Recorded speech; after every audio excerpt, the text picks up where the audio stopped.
Hello, we're at the Dali Museum in St. Pete this evening, where there's a very interesting exhibit of photographs by the famous life photographer Philippe Halsman. And we're lucky enough to have with us tonight Joan Croft, who is the curator of the Dali Museum. Well, thanks for being with us, Joan. Can you tell us a little bit about Philippe Halsman, the photographer, his relationship to Dali? Well, apparently they were intrigued by each other because of the ability of Halsman to photograph famous people, of course. That was his main thing.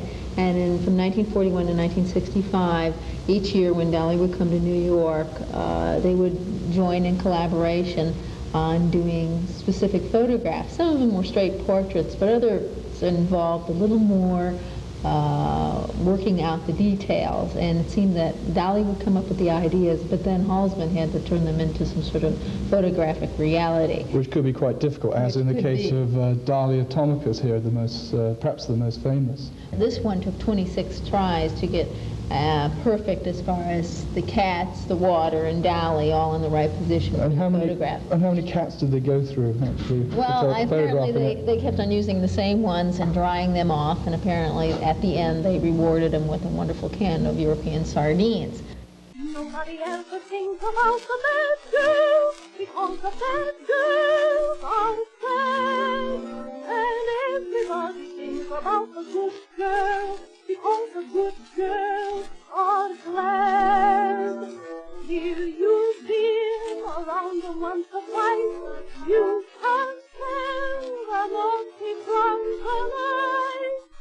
There's a very good little girl, will not to blame. Marguerite was very, very good, but even she raised Cain. I know a preacher's daughter who never ordered water.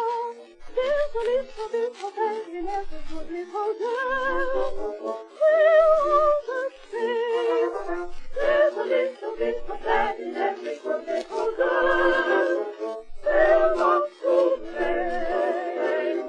Marguerite was very, very good, but even she raised Cain. I know a preacher's daughter who... Now, Dali really also, I understand, he felt that he was moving away from surrealism, which was a definition of the dream-like state of mind. He felt he was onto something else, paranoid critical.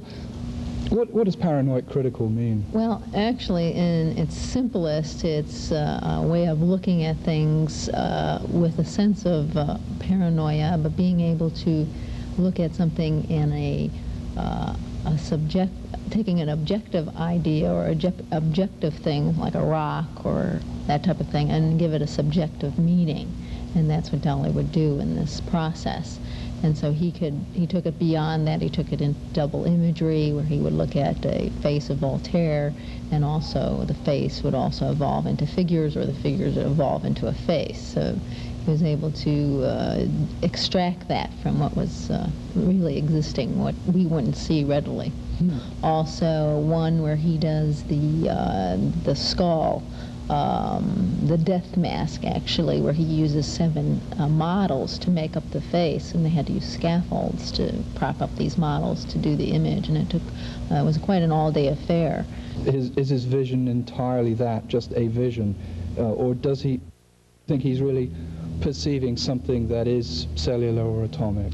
Well, I think that he was caught up in the time, the 1940s, 50s, when the discovery of the atomic bomb came about, and it disrupted the peace and tranquility. New things were evolving, and he was very attuned to a lot of these new inspirations in his painting. So many times his objects would be bursting apart, but for him, he called it imploding, where the images were coming back together again, that these parts were reassembling.